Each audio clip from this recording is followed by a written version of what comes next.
안녕하십니까. 무틀라TV입니다.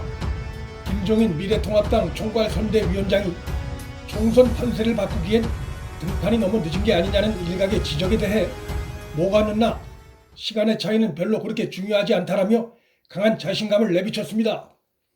30일 한 라디오 인터뷰에서 이같이 밝힌 김 위원장은 제1당을 자신하느냐는 질문에 대해서도 자신한다. 2016년을 한번 돌이켜 생각해보라. 당시 민주당이 일당이 되리라는 걸 누가 상상이나 했나라고 반문했습니다. 총선 9호로 자유당 시절에 못살겠다 갈아보자를 내세운 이유에 대해선 1956년도에 신익희 대통령 후보가 내세웠던 구호다라며 최근에 일반 사람들이 그런 얘기를 하는 사람들이 있다라고 설명했습니다. 못살겠다 갈아보자라는 구호가 다시 국민 사이에서 회자된다는 것은 현 문재인 정권이 역사의 시계바늘을 혼란스러웠던 수십 년 전으로 되돌려놨다는 것을 의미합니다. 김 위원장은 내가 보기에 지금 민심은 상당히 어려운 상황으로 가고 있다고 본다. 심지어 코로나로 죽으나 굶어 죽으나 마찬가지라는 얘기까지 하는 사람들도 있다라며 현재의 심각한 상황을 설명했습니다. 김 위원장은 최근 문재인 지지율이 상승했다는 일부 조사에 대해 일시적으로 여론조사에서 지지도가 올라가고 내려가고 하는 것에 대해서 대단한 비중을 둘 필요가 없다고 생각한다며 일축하고 나는 우리 국민이 지난 3년 동안 이 정부의 모든 것에 대해서 다 알고 있고 그것이 이번 선거에서 결정적인 영향을 미치리라 그렇게 본다라고 단언했습니다. 김 위원장은 미래통합당 중앙선대위 회의에서도 정부가 75% 가구에 100만 원씩 지원하려는 것에 대해 빚내서 시작하는 것은 다시 생각해 봐야 한다고 충고하면서 일단 국민의 세금으로 책정된 예산의 범위 내에서 문제를 해결하고 그 다음에 필요하면 부채를 지는 것을 생각해야 한다고 말했습니다. 그는 이어 가구당 100만 원씩 주면 그 100만 원이 끝나면 그 다음은 어떻게 할 것인가 그에 대한 대비가 안 돼 있다고 비판하면서 아무리 급해도 일단 삶을 지속시킬 수 있는 측면에서의 대책이 절대적으로 필요하다며 문정부의 일회성 대책의 문제점을 강도 높게 비판했습니다.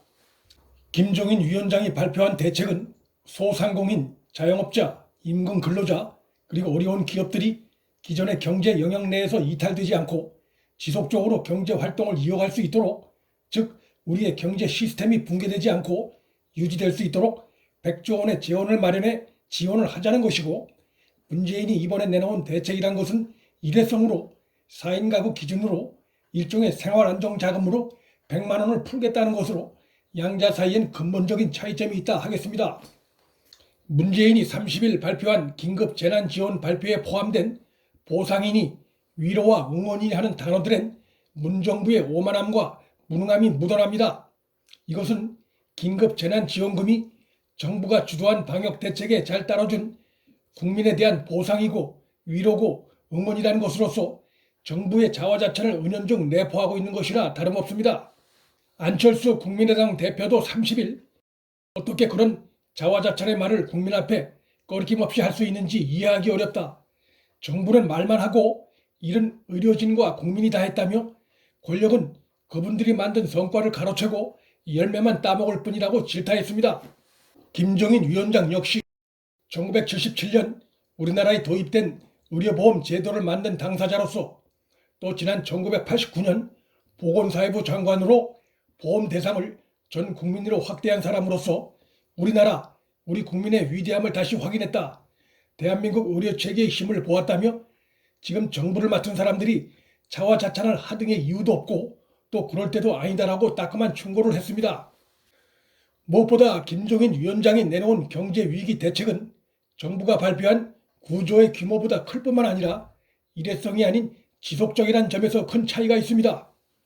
김 위원장은 지금 같은 상황에선 어차피 512조의 예산 중 상당 부분이 쓰지 못한 채 남게 된다.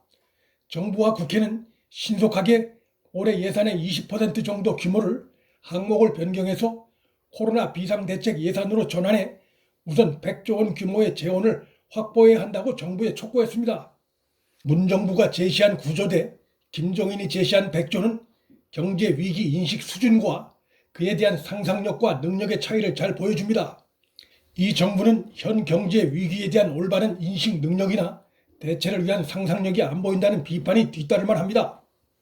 김 위원장은 비상경제 대책은 먼저 소기업과 자영업자 그리고 거기서 일하는 근로자의 임금을 직접, 즉시, 지속적으로 재난 상황이 끝날 때까지 보전해 주는 데 맞춰야 한다고 말하고, 또 기업 부실 대책 관련해서도 만기가 돌아오는 회사채가 4월에만 6조, 연말까지 50조가 넘는다며 신용보증기금을 확대하는 등의 방식으로 은행들이 더 많은 회사채를 인수하게 해줘야 한다며 구체적인 해법까지 제시했습니다. 김 위원장이 내놓은 이 같은 경고와 해법은 문재인 정부 하에선 지금까지 들어본 적이 없는 경고성 메시지라는 점에서 너무나 대비가 되고 있습니다. 김 위원장이 제시한 경제 대책은 거의 모든 분야를 망라하면서도 추가적인 부채 없이 기존 정부 재원 내에서 해결하려는 특징을 갖고 있습니다. 이런 접근 방식은 일회성 퍼주기에 회의적인 중도층에도 상당히 어필할 수 있는 대책으로 보입니다. 문재인이 30일 발표해서 재원 대부분을 뼈를 깎는 정부 예산 구조조정으로 마련하겠다고 한 발언은 김종인 위원장의 전날 정부 대책 비판을 의식해 내놓은 것으로 보이나, 그 규모나 지속성, 또 현 정권이 제2, 제3의 추경을 국회에 요구할 움직임을 보이고 있다는 점에서 김종인 위원장이 내놓은 대책과는 근본적인 차이점을 드러내고 있습니다. 김 위원장은 이날 인터뷰에서 이번 선거가 지난 3년 동안 문재인 정부의 거의 모든 실정을 판단하는 선거라고 확신을 갖고 있다며 총선 승리를 자신했습니다. 시간이 흐를수록 국민은 과거 정부 덕에 생존해왔고 경제 대란을 맞은 지금도 여전히 임기응변적이고 주먹구구식이며 소극적인 대책에 매몰되어 있는 문재인 정부의 무능함을 깨닫고 총선 때 심판에 나설 것으로 전망이 됩니다. 문틀란TV 여기서 마칩니다. 구독과 좋아요, 방송 공유는 방송 제작에 큰 힘이 됩니다. 시청해 주셔서 감사합니다.